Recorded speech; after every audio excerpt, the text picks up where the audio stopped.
An offer from a gentleman. What really happens?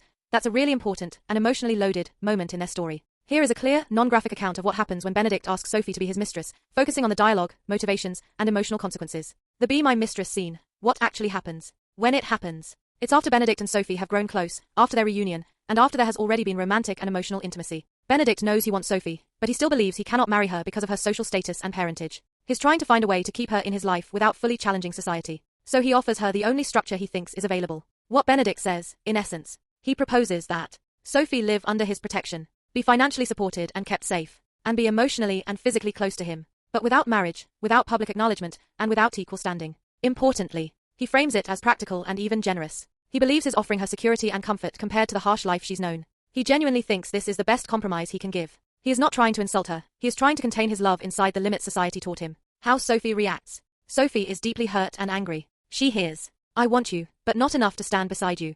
I'll love you privately but not publicly. You are good enough for my bed, but not my name." Even though Benedict doesn't mean it that way, that is what the offer represents to her. She responds with firm refusal, emotional clarity, and a lot of pain. She tells him she will not be someone's secret, someone's shame, or someone's compromise, even if she loves him. This is one of Sophie's strongest character moments. She chooses dignity over comfort and love. Why this scene matters so much. This scene is the emotional breaking point of the novel. It exposes Benedict's lingering class prejudice, even if unconscious.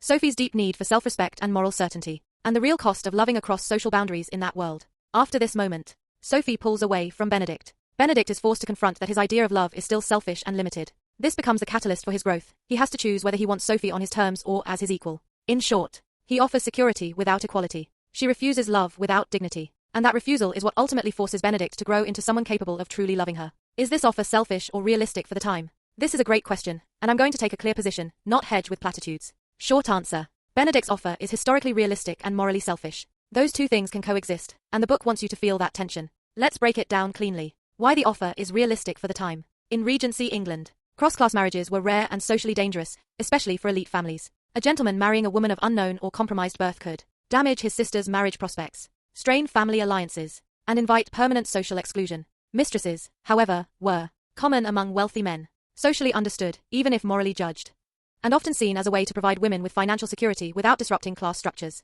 So from Benedict's historical lens, offering Sophie protection, money, and permanence without marriage would have seemed practical, even kind. Many men would not even have offered stability, just secrecy and disposal. In that sense, his offer is realistic and even comparatively restrained. Why it's still selfish. Now the hard truth. Benedict's offer is selfish because 1.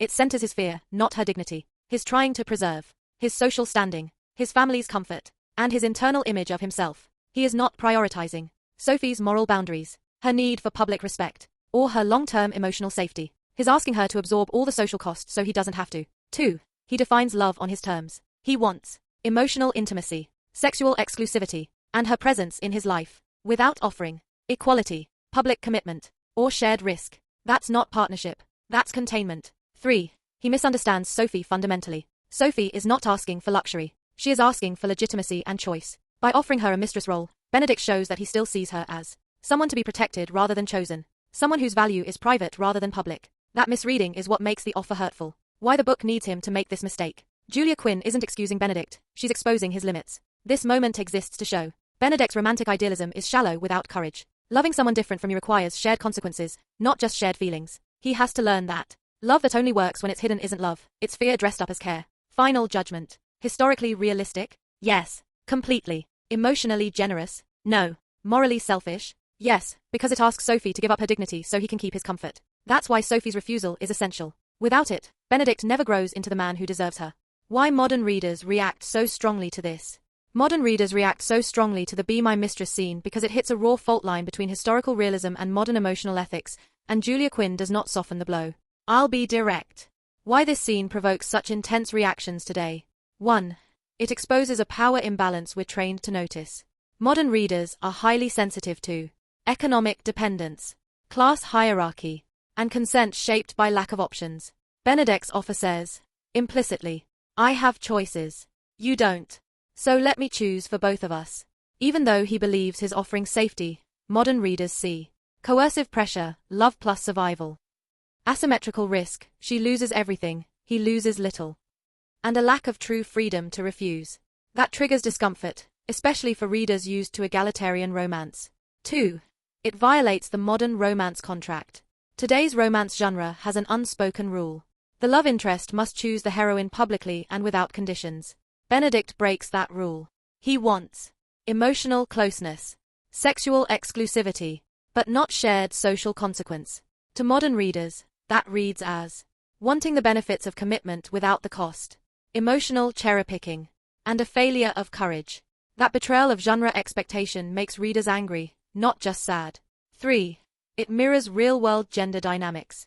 This scene feels uncomfortably familiar. Many modern readers recognize echoes of relationships where one partner offers support without commitment, situations where women are asked to accept less for practical reasons, or love that exists only in private, never in public. So readers aren't just reacting to Benedict, they're reacting to patterns they've seen or lived.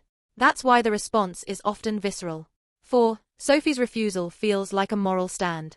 Readers don't just judge Benedict, they identify with Sophie. Her refusal reads as self-respect over comfort, boundaries over fantasy, dignity over fear. In a genre where heroines sometimes compromise too easily, Sophie doesn't. Modern readers cheer her and judge Benedict by whether he rises to her level. 5. The book doesn't excuse him. This matters a lot. Quinn does not justify Benedict's offer as romantic, reward him immediately, or have Sophie soften the blow. Instead, the offer costs him Sophie, forces introspection, and demands growth. Modern readers respect that accountability, but only after they get angry first. Why the anger is productive, not a flaw. The scene works because it makes love conditional, then rejects that condition, forces the hero to change his worldview, not just his behavior, and centers the heroine's dignity as non-negotiable. If Benedict had not made this offer, his growth would be cosmetic. Bottom line. Modern readers react strongly because the scene exposes unequal power clearly, violates modern romantic ethics, mirrors real emotional wounds, and demands moral courage from the hero.